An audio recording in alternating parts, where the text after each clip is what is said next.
Day में यहाँ से बाइंग हुई, यानी ये एक सपोर्ट है, और नेक्स्ट डे यहाँ पे रेजिस्टेंस लिया और रेजिस्टेंस बिकम सपोर्ट अगेन, और सपोर्ट के बाद फिर से रेजिस्टेंस हुआ और रेजिस्टेंस के बाद फिर से सपोर्ट हुआ और बाइंग आई। ऐसे ही होता है ना, आप नॉर्मल चार्ट नेकेड आई में आप चार्ट रीड करते हो तो ऐसे ही होता है ना कि हाँ भाई यहाँ से बाइंग हुई थी और आज सेलिंग हो रही है, फिर से बाइंग हुई और फिर सेलिंग हुई और फिर से बाइंग हुई। ऐसा कुछ भी नहीं होता है। चार्ट आप रीड करना अच्छे से सीखो। चार्ट को रीड कैसे किया जाता है, जो आपको बाकी एनालिस्ट आपको दिखा देते हैं कि हाँ भाई सीधा सीधा है, यहाँ से कल बाइंग हुई थी, आज यहाँ से सेलिंग हो रही है, ये सपोर्ट बिकम रेजिस्टेंस बना, रेजिस्टेंस बिकम सपोर्ट बना।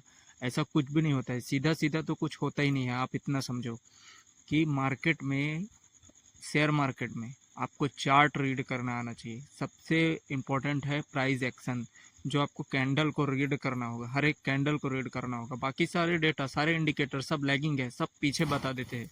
सब प्राइस आगे जाने के बाद ही हमको कोई ना कोई इंडिकेटर इंडिकेट करता है, या प्राइस एक्शन वैसा मूव करती है। प्राइस एक्शन हमको ऑप्शन चेन क्या बताता है? ऑप्शन चेन में खाली ये बताते हैं हाँ यहाँ से सेलर ने सेल किया है, कॉल सेल किया है, और यहाँ से पुट सेल किया है। हमको यही डाटा मिलता है। चार्ट को कैसे रीड करना है, हम चार्ट कहाँ किस फॉर्म में बाइंग और सेलिंग हो रही है, किस फॉर्मेशन में बायर बैठे हुए हैं, किस फॉर्मेशन में सेलर बैठे हुए हैं, उसको रीड करना आपको आना चाहिए। अभी आपको नेकेड आई से यही तो दिख रहा है। अब आप देखो यहाँ से बाइंग हुई थी, अभी यहाँ सेलिंग हो रही है। अब यहाँ पे ब्रेकआउट आया स्ट्रॉन्ग कैंडल से, यहाँ पे आप देखोगे ब्रेकआउट आया स्ट्रॉन्ग कैंडल से, लेकिन रेजिस्टेंस तो हमारा यहाँ पे बन रहा है ना। प्राइस वहाँ तक गई क्यों नहीं? जाना चाहिए प्राइस को। आपको वही दिखेगा जो आपको स्मार्ट मनी दिखाने की कोशिश करेगा। अभी वो मैं आपको दिखाता हूँ, जैसे मैं चार्ट को एनालिसिस करता हूँ, रीड करता हूँ चार्ट को, ताकि मैं आपको अच्छे से बेहतर एक लेवल दे पाऊँ, जिसकी वजह से आपका लॉस ना हो। अभी आप देखना, ये लेवल्स कल आपको मैंने दिए थे, प्रीवियस शॉर्ट वीडियो में मैंने ये लेवल्स दिए हुए थे कि ये हमारा रेजिस्टेंस है। अभी कल प्राइस ऊपर थी, यानी कि हमारा सपोर्ट था, सपोर्ट बिकम रेजिस्टेंस। किस फॉर्मेशन में हो रहा है? अब देखो डाउन से अप, और ये यहाँ से नहीं आ रहा है, ये यहाँ से आ रहा है। अब देखो यहाँ पे बाइंग हुई थी, इस यहाँ पे सेलिंग हुई, अब सेलिंग के बाद फिर से यहाँ पे बाइंग हुई, या फिर से बाइंग हुई, और ये फिर से सेलिंग हुई। अब यहाँ पे क्या बोलेंगे बाकी एनालिस्ट, क्या बोलेंगे? ये भाई ये एरिया साइड जोन एरिया है, मतलब कि यहाँ पे हमको ट्रेड नहीं लेना है, नहीं तो लॉस होगा हमारा। ये एरिया भी, ये जोन भी 100 पॉइंट का है। आप अगर देखोगे ये जो रेजिस्टेंस था यहाँ से कितना है, 860, कितना हुआ 925, मतलब कि ऑलमोस्ट 75 पॉइंट का, 75 पॉइंट का आप यहाँ पे भी ट्रेड कर सकते थे। आपको बशर्ते मालूम होना चाहिए कि हमारा सपोर्ट कहाँ है, बायर कहाँ बैठे हुए हैं और सेलर कहाँ बैठे हुए हैं, उसके हिसाब से आप कर सकते हो। अब जैसे मैंने कल ये एक लेवल दिया हुआ था कि जो सपोर्ट था अभी वो रेजिस्टेंस बन चुका है। प्राइस आज गैप डाउन ओपन हुआ, गैप डाउन ओपन होने के बाद मार्केट फिर से रिटर्न यहीं पे आया और ब्रेक लिया। मैंने आपको सुबह अपडेट भी दिया था कि इस ट्रेंड लाइन का अगर ब्रेकआउट आता है तो आप 100-200 पॉइंट के लिए अप साइड के लिए ट्रेड देख सकते हो। वो तो बाद में जो हुआ वो उसको अच्छे से समझेंगे, पहले इसको देखते हैं। जो सपोर्ट था अभी वो रेजिस्टेंस बना, रेजिस्टेंस से प्राइस नीचे आई। सपोर्ट एक ये भी बताया था कि 700 का सपोर्ट था, वहाँ से प्राइस ऊपर गई और ये ट्रेंड लाइन का ब्रेकआउट दिया। ट्रेंड लाइन के ब्रेकआउट के बाद प्राइस क्या करती है, इस रेजिस्टेंस से जाके डाउन साइड आती है। लेकिन यहाँ से जैसा यहाँ पे एक फॉर्मेशन हुआ, सेलर का फॉर्मेशन हुआ, भाई ये देखो ये रैली हुआ और ये बेस और ये ड्रॉप, यानी एक सेलर का फॉर्मेशन हुआ। यहाँ से तो प्राइस नीचे आ जानी चाहिए, लेकिन नहीं आई। क्यों नहीं आई? क्योंकि यहाँ पे एक सपोर्ट था, वहीं से प्राइस फिर से एक बार पुल बैक लिया और ऊपर गई, ऊपर से रेजिस्टेंस खाई, फिर नीचे आई। अगर सेलर स्ट्रांग होते तो इस लेवल का ब्रेक करते, इस लेवल को ब्रेक करते, तब जाके प्राइस नीचे जाती और हमको अगला सपोर्ट यहीं पे मिलता 700 पे। लेकिन प्राइस ऐसा नहीं हुआ, सेलर इतने स्ट्रांग नहीं थे, बायर जरूर स्ट्रांग थे।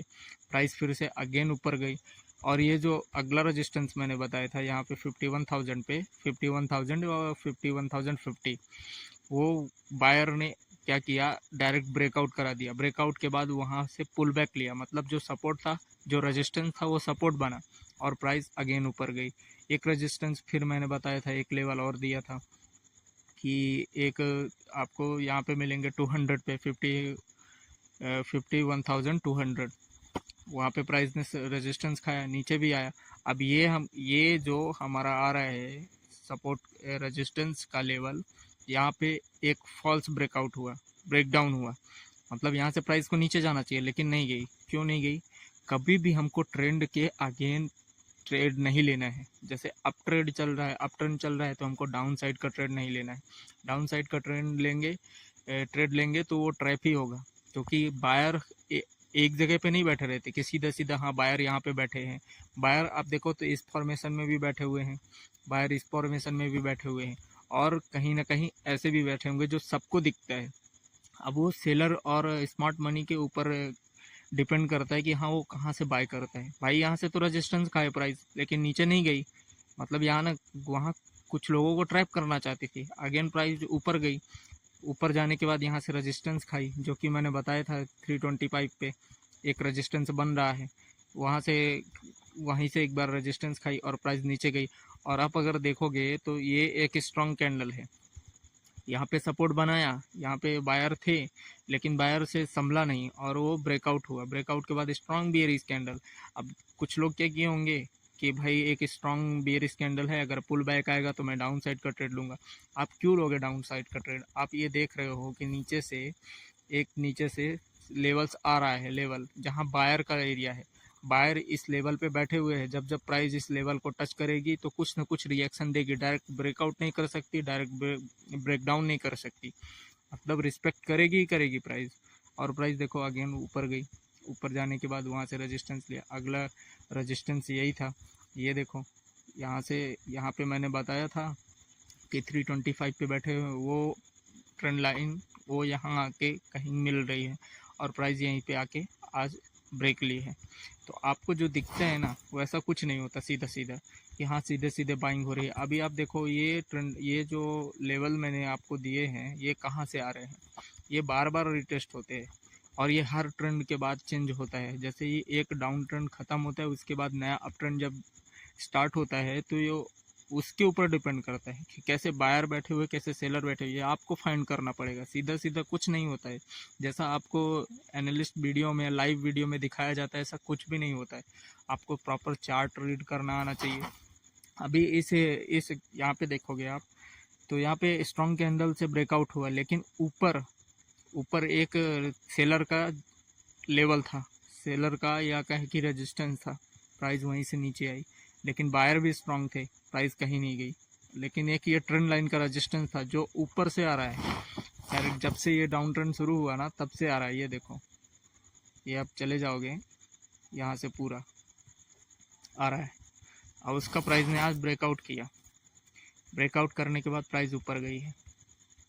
तो आप चार्ट को प्रॉपर रीड करो, प्रॉपर देखो कि किस फॉर्मेशन में बायर बैठे हुए हैं, किस फॉर्मेशन में सेलर बैठे हुए हैं।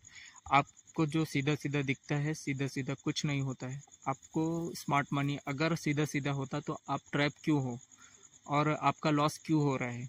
क्योंकि आप वो देखते हो जो आपको दिखाया जाता है, आप वो नहीं देखते जो एक्चुअल में छुपाया जा रहा है चार्ट में।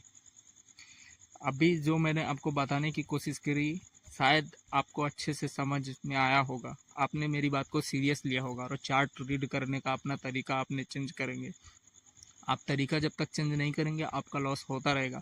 अभी आप अगर जैसे मैं रीड करता हूँ, अगर आप उस तरीके से रीड करते हो तो 100% श्योर है कि आप प्रॉफिट बनाओ या ना बनाओ, लेकिन लॉस नहीं बनाओगे, आप लॉस नहीं ले सकते। और अगर जिसका लॉस 0 होता है उसका प्रॉफिट, अगर वो दिन में एक ट्रेड भी उसका जा रहा है 100 पॉइंट का, आप देखो अगर मैं यहाँ पे अगर लिया होता बाइंग, अगर यहाँ पे ट्रेड अप साइड का लिया होता तो यहाँ से कितना पॉइंट का मेरे को मिला? 850 से 986, मतलब 100 पॉइंट का मिला मेरा। अगर 100 पॉइंट का भी ट्रेड एक सही जाता है तो मेरे को प्रॉफिट हुआ, लॉस कहाँ से हुआ? ऐसे ही एनालिस्ट वीडियो पाने के लिए वीडियो को लाइक कर दीजिए और चैनल को सब्सक्राइब कर लीजिए। मिलते हैं नेक्स्ट लर्निंग वीडियो में। Thank you.